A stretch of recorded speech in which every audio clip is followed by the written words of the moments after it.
It was a quiet afternoon at the elegant Aurelia Hotel, the kind of place where polished marble floors whispered wealth and chandeliers reflected lives untouched by struggle.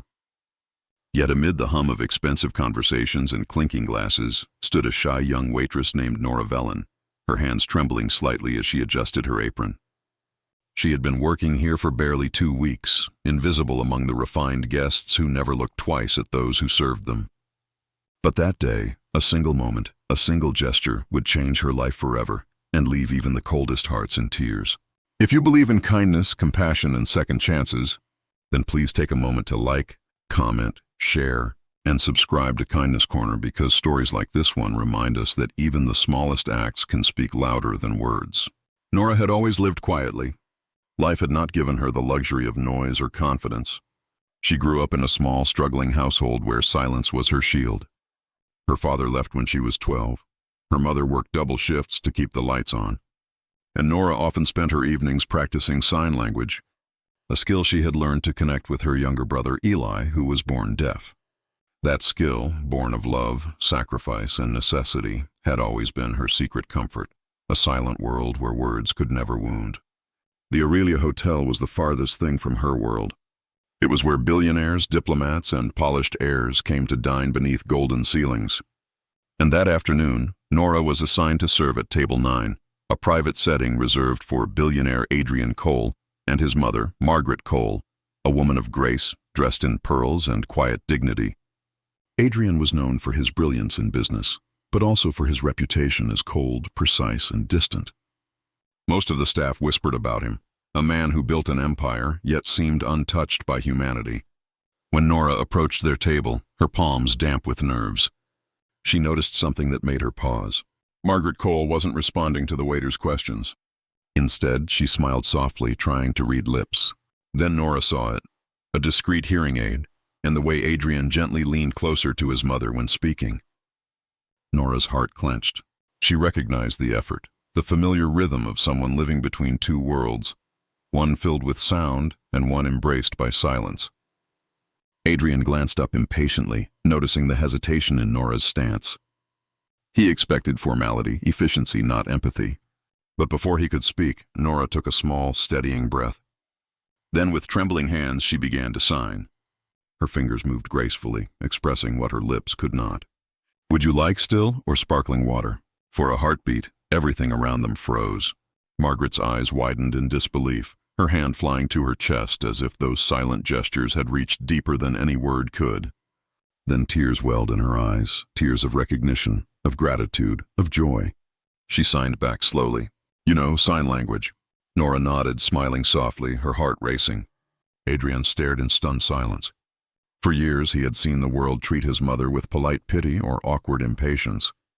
Waiters avoided her. Conversations excluded her, and every dinner outing was a careful balancing act to protect her from embarrassment. But now, across the linen table, his mother was laughing, truly laughing, as her hands moved in perfect rhythm with the strangers. As the lunch went on, something magical unfolded. Nora didn't just serve, she connected. She signed each question, each menu option, and even shared small, light-hearted signs that made Margaret's eyes sparkle like they hadn't in years.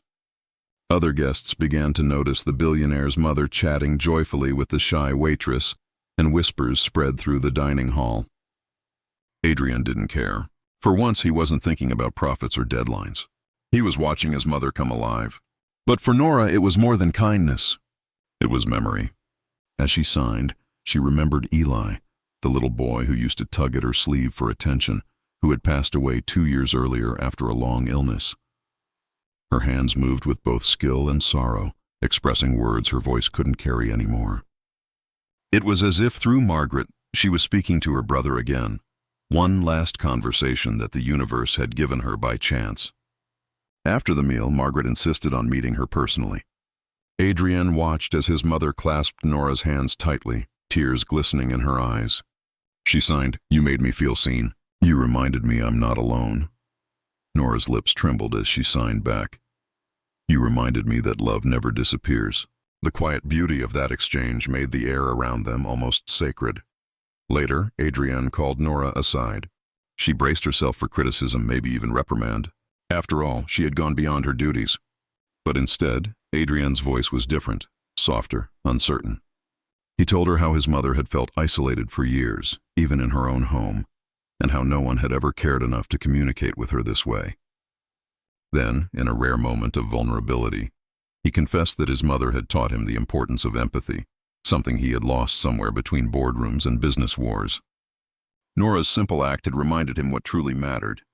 He asked Nora about her life, and when she mentioned her brother, he understood the depth behind her gestures. Without saying much, Adrienne arranged for the hotel to sponsor free sign language training for all its staff in memory of Eli, though Nora never asked for it. He also offered her a full scholarship to pursue special education, telling her the world needed people like her, people who could bridge silence with compassion. Word of what happened that afternoon spread far beyond the hotel.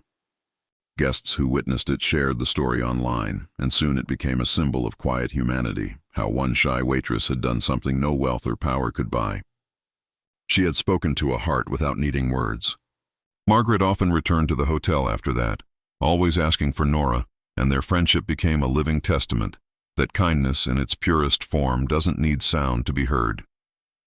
Weeks later, as Nora stood by the window during her break, watching the sun filter through the city skyline, she thought of Eli and whispered a silent thank you.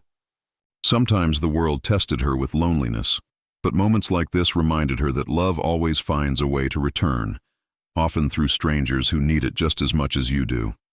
If this story touched your heart, please like, share, and subscribe to Kindness Corner, because the world needs more stories that remind us how powerful kindness can be, even when it's spoken in silence.